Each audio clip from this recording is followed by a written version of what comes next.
Anybody defaming you in social media or in the society. ఈ మధ్య మనకు ఎక్కువగా వినపడుతున్న పదం డిఫమేషన్ కేస్. ఐదర్ మన సెలబ్రిటీస్ వల్ల కానీ మన పొలిటీషియన్స్ వల్ల కానీ ఈ మధ్య మనం తరచూ వింటూనే ఉంటున్నాం. అసలు ఏంటి ఈ డిఫమేషన్? పరువు నష్టం, దావా.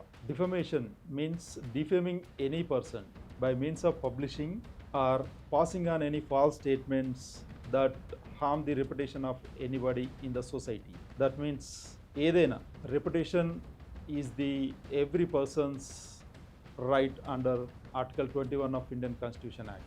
So అసలు ఈ డిఫమేషన్ ఎన్ని రకాలు?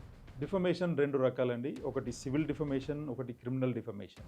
సివిల్ డిఫమేషన్కు వచ్చేసరికి ఎవరైనా పర్సన్ ఎదుటి వ్యక్తిని డిఫేమ్ చేసినప్పుడు either by publication making falls statements against that person.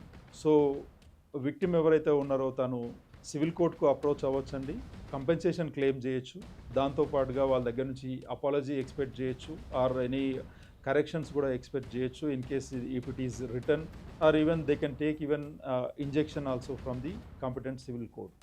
And when it comes to criminal defamation, so criminal defamation under section 354 of BNS Act 2023, if any person defames another person by imputation or by publishing or by signs or gestures or by visible representations, that falls under criminal defamation. And రీసెంట్గా మనకు social మీడియాలో కూడా ఎదుటి వాళ్ళను ఈజీగా defame చేయడానికి falls comments pass చేస్తూనే ఉంటాం.